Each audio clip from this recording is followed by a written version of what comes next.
internasional adalah kegiatan pertukaran barang dan jasa antara satu negara dengan negara lain yang saling menguntungkan. Kegiatan ini dilakukan karena tidak semua barang bisa diproduksi dalam negeri. Contohnya, Indonesia melakukan perdagangan dengan negara seperti Prancis, Jepang, Tiongkok, Amerika Serikat, Singapura, dan Malaysia. Perdagangan internasional membantu memperluas pasar, memperoleh barang yang tidak bisa diproduksi sendiri, serta mendukung pertumbuhan ekonomi negara. Adapun dua kegiatan utama dalam perdagangan internasional. Yang pertama, ekspor. Ekspor menjual barang dan jasa ke luar negeri, sedangkan impor membeli barang dan jasa dari luar negeri. Yang kedua, ada manfaat perdagangan internasional. Perdagangan internasional dapat memberikan manfaat bagi negara yang melakukannya sebagai berikut. Yang pertama, memperoleh barang yang tidak dapat diproduksi di negara sendiri. Yang kedua, memperoleh keuntungan dari spesialisasi dalam bentuk keuntungan mutlak dan keuntungan kooperatif serta meningkatkan kemakmuran. Yang ketiga, memperluas pasar dan menambah keuntungan. Yang keempat, meningkatkan produktivitas dan efisiensi produk berdasarkan skala ekonomis dalam proses produksi.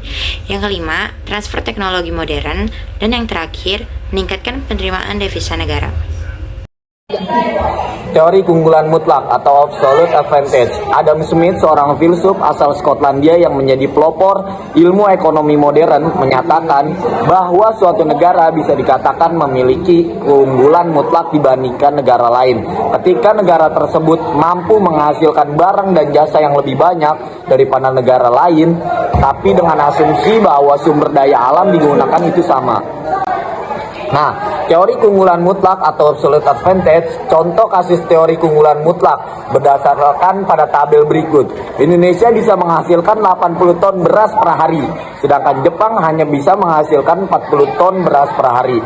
Nah, Jepang bisa menghasilkan 180 unit motor per hari, sedangkan Indonesia hanya bisa menghasilkan 80 unit motor per hari.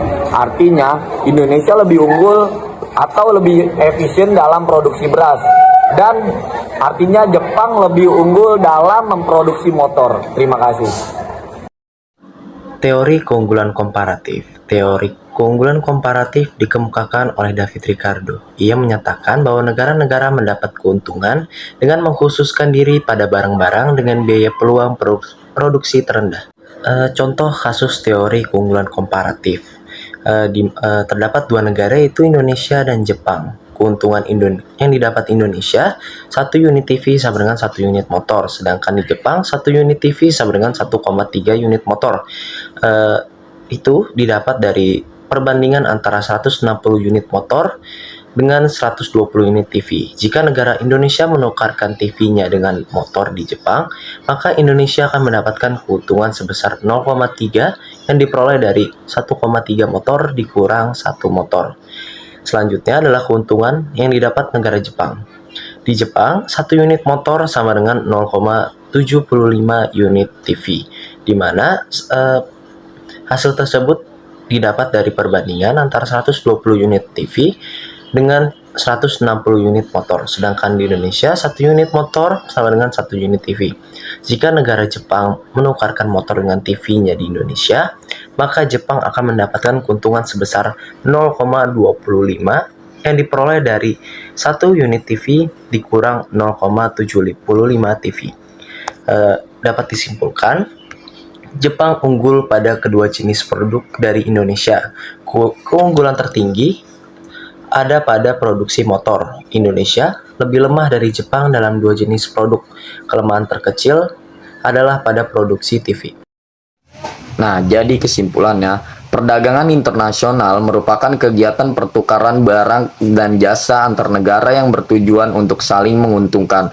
Melalui ekspor dan impor, negara dapat memperoleh barang yang tidak bisa diproduksi sendiri, memperluas pasar, meningkatkan devisa, dan mendorong pertumbuhan ekonomi.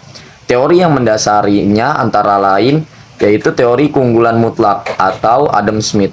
Negara akan lebih unggul jika mampu memproduksi barang dengan lebih efisien dibanding negara lain. Teori keunggulan komparatif atau David Ricardo, negara akan memperoleh keuntungan jika berspesialisasi pada produksi barang yang memiliki biaya peluang paling rendah.